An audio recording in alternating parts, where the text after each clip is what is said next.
Hey guys, welcome back to Fantasy Tips. My name is Julian, and in today's episode, we're going to be talking about the weekend for week 12 of the fantasy hockey season and what you can do to ensure that you win this week.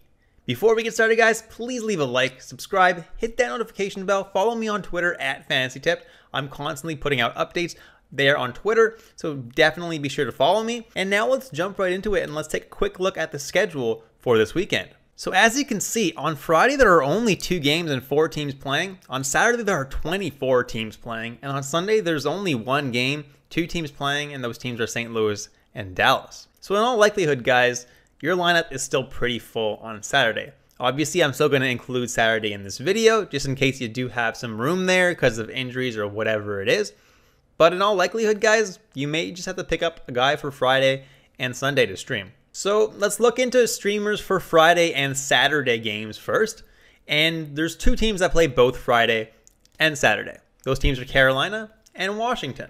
So the best player to stream that plays on those 2 days is Nino Niederreiter of the Carolina Hurricanes, 30% owned, plays top line with Sebastian Aho, and has been absolutely fantastic over the past few weeks. Definitely an excellent streamer and should get you a decent amount of points over those 2 days. And second on the list, I have Garnet Hathaway of the Washington Capitals, and as of right now, he's playing on the top line in Washington with Alexander Ovechkin. He's not getting top power play time right now, but top line with Ovechkin is definitely a really great place to be in Washington. And then I have Jesperi Kotkaniemi of the Carolina Hurricanes, currently playing on the 3rd line and has been pretty hot of late, so I don't mind the ad. Definitely nowhere as good as streaming Nino Niederreiter though.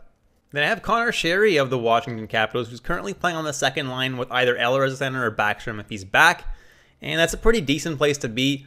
It's not my favorite option in the world, but he's definitely someone that could pop a point, maybe even 2 points in 2 games. Then Jesper Fast is playing on the 2nd line with Trocheck and Svechnikov, which is a pretty good deployment. Doesn't really get power play time, but just that deployment alone is not bad. Then Seth Jarvis, who's currently playing on the 4th line, but is still getting some power play time and is managing to play pretty decently as of late. And last but not least, I have Jordan Staal of the Carolina Hurricanes, 21% owned, centering the 3rd line with Kotkaniemi and Natchez. It's not the best line in the world, but he's definitely got the deployment to do well, and he hits and wins faceoffs and has the deployment to definitely do some damage.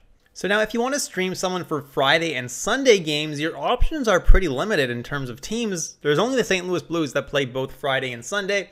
And if your lineup is full on Saturday, well, you have no other choice than to stream a player from the St. Louis Blues, right? There's nothing else you can really do because there's no point of grabbing a player that plays on a day that you already have a full lineup for, right? So if you do want to grab someone for those Friday and Sunday off nights, the #1 guy to grab is Robert Thomas. He's playing on the 2nd line in between Kyrou and Tarasenko, which is an excellent place to be. He can definitely put up a lot of points this weekend. And then I have Colton Parayko, who's a defenseman on St. Louis, has a pretty good deployment though, is a guy who likes to put up peripherals and can definitely put up a point as well over 2 games. Then I have Braden Shen, who's currently playing on the 3rd line with Barbashev and with Pavel Buchnevich, which is also another really good line. And just last night, Braden Shen put up a couple of points, so he's definitely fitting in on that line pretty well. Then I have Brandon Saad, 14% owned only, and is playing on the top line with Perron and Ryan O'Reilly, which is a pretty good place to be. Doesn't get top power play time, but definitely still a great deployment 5-on-5. And next I have Nico Mikkola, who's someone that I picked up in my own league because it's a super deep league, and I'll get those off nights as well as, he puts up some decent peripherals. He blocks, he shoots, and he skates alongside Colton Parayko on 5-on-5, so there's definitely a chance that he puts up a point as well. Nico Mikkola is a pretty decent sneaky ad and has a pretty safe floor every night. And then I have Scott Perunovic of the St. Louis Blues, and he's skating on their 2nd power play. Don't love him, but last game he got a point, so he can definitely potentially put up points for you. Doesn't have the highest floor, but definitely could put up a point. He gets to play on that 2nd power play, right? Then I have Marco Scandella of the St. Louis Blues, who's Perunovic's defensive partner, and he's also doing pretty decently. He's going to get you a relatively safe floor. Not that high of a floor, but, maybe a shot and a block a game, which, isn't that great, but maybe better than nothing at all. All right, and now what if you want to stream someone for the Saturday and Sunday off nights? Well, there's only 1 team that actually plays both Saturday and Sunday, which is a little bit unusual because there's usually a lot of teams like that, but there's only 1 game on Sunday this week, which is Dallas versus St. Louis. And therefore, the only team that plays both Saturday and Sunday is the Dallas Stars. So if you do want to stream someone for those nights, the number one guy to grab is Alexander Radulov. Now, he's had a horrendous season, don't get me wrong, but he's under 50% owned, and he does get to play on that top power play with Hintz, Pavelski, and Jason Robertson. That's a good enough spot that if there's a power play goal scored, he's likely to get an assist on it. So, the upside is definitely there for Alexander Radulov. Then I have Denis Gurianov, who plays on the second line with Tyler Seguin and Jamie Benn. I was complaining a lot earlier in the year because Seguin wasn't getting very good line mates, but at least now he's getting to play with Gurianov and Jamie Benn. Therefore, Gurianov has a decent spot to put up some points. And then I have Ryan Suter of the Dallas Stars, who gets to play on the second power play with Seguin and Benn. Doesn't offer a very safe floor. If he doesn't get a point, he's not really going to do much for you, but you're hoping for points here. Then I have Esa Lindell of the Dallas Stars, 15% owned, and doesn't get power play time, but he does have a pretty safe floor with hits, blocks, and shots, and therefore is someone who will offer a pretty safe floor for those two nights and definitely could put up some points for you in a points league or put up some cats for you in a cats league. Then I have Jani Hakanpää, who I'm only adding in hits leagues, and he's 3% owned, and he offers a safe floor just because he does hit a pretty decent amount. He's been hitting a lot more lately than he did earlier in the season. So if you need someone desperately, he's the best option. Then I have Jacob Peterson, who's a desperation option, plays on the third line with Alexander Radulov. Definitely not my favorite option. But if you're super desperate and you absolutely need someone and nobody above him in this list is available, Peterson is an option. Then Radek Faksa is their fourth line center. Don't love him either, but if you're super desperate, he's also an option. And then Joel Kiviranta is also playing on that third line with Radulov and Peterson. So if you're insanely desperate, you can stream him, but I really don't like Kiviranta.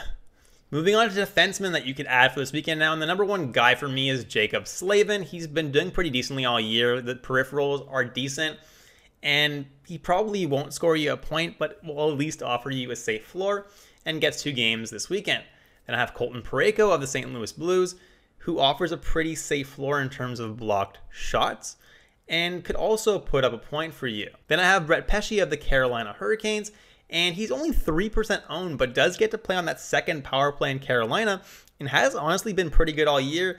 He's not being noticed in fantasy right now, but he honestly makes for a pretty decent ad, especially in leagues that there's no hits. And then I have Ryan Suter, who I already mentioned, is someone that if he gets a point is definitely going to be a hit for you, but if he doesn't, probably going to be a miss because he doesn't offer a very safe floor, but he does get to play on that second power play in Dallas. Then, like I already mentioned, Esa Lindell has that safe floor, probably won't put up a point though. Then Nick Jensen, also somebody with a pretty safe floor, will get you some peripherals, but probably also won't put up a point. Moving on to the categories league section of this video now, and if you need shots on goal, their options aren't super plentiful, but the number one guy, if you want a guy who plays 2 games, is Daniel Sprong.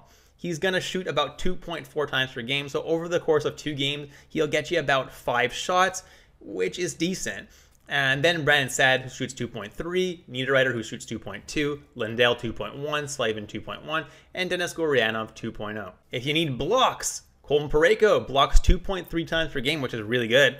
Esa Lindell 2.0, TVR 1.7, Jacob Slavin 1.6, and Braden McNabb and Zach Whitecloud, they both have stars next to their name because they only play 1 game this weekend on Saturday. So make sure you have room for them on Saturday, but they do block 2.4 times per game. And if you are watching this game today on Thursday, the Vegas Golden Knights also play tonight. So if you have same-day ads, you can stream these guys for both Thursday and for Saturday night if you have room on those days, and you'll get a pretty nice amount of blocks. These guys would be my number 1 ad if you do have room on Thursday night.